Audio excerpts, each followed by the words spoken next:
is believing something false a subset of believing something true? Interesting. Let's have a look at this. Now, they mention subset, so they're talking about set theory, and that's the lens we're going to examine this with.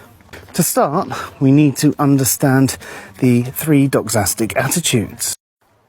We have belief, disbelief, and suspense of judgment. So belief is when you think something is true, a positive attitude towards the proposition in question. So when you believe something and you think it's true, that entails not believing it is false. Suspense of judgment in this context is when you haven't been compelled to believe one way or the other. You're essentially unconvinced. That is what it means. Now, there are different types of suspense of judgment, different uses.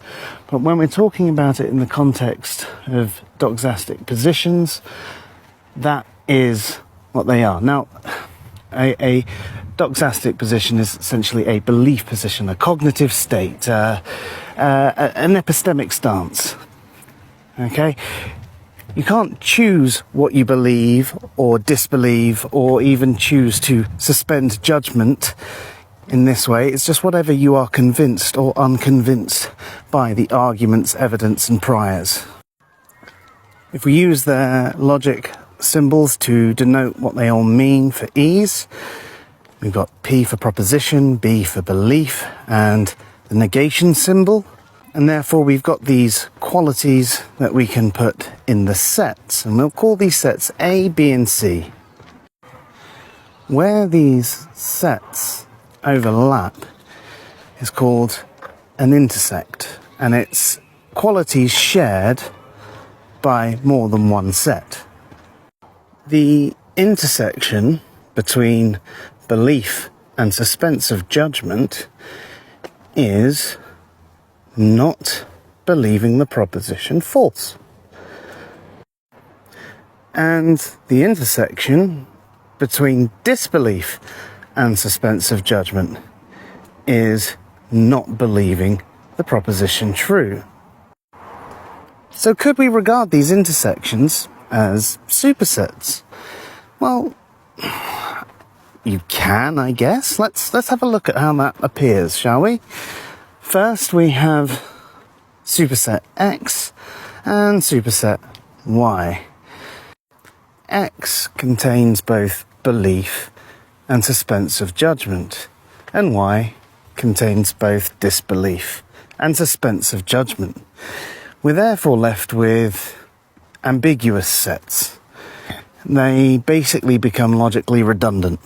There is no point in having them there because the information provided is pretty useless, at least when it comes to doxastic attitudes. So you could regard them as supersets, but it's pretty pointless. And if you're talking about this because you want not believing in gods to be the superset atheism, well, there is a lot more than simply this lack of belief that atheism is, and there is more than an absent psychological state that makes one an atheist. For one, they have to be a person. They have to be able to understand the proposition. They have to have come to a conclusion on the proposition. So,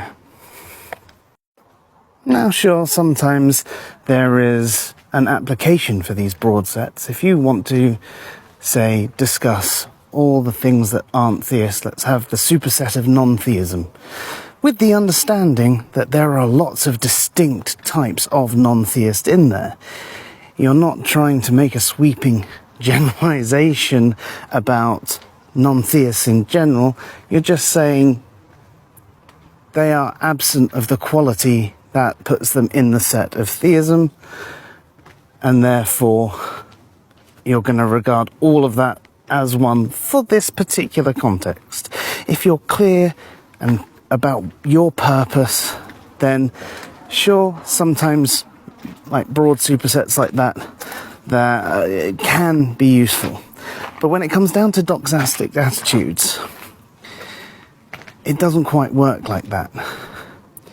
As I said before, it's ambiguous. It leads to logical redundancy. And I tell you what, if you're interested in a bit more detail about this than I've done in this video, I've done an article recently. So check it out on answersinreason.com. I wanna sex you up. Let's talk about sex, baby. Let's talk about ABC. Let's talk about intersex. Let's talk about sex. Let's talk about intersex. Let's talk about sex.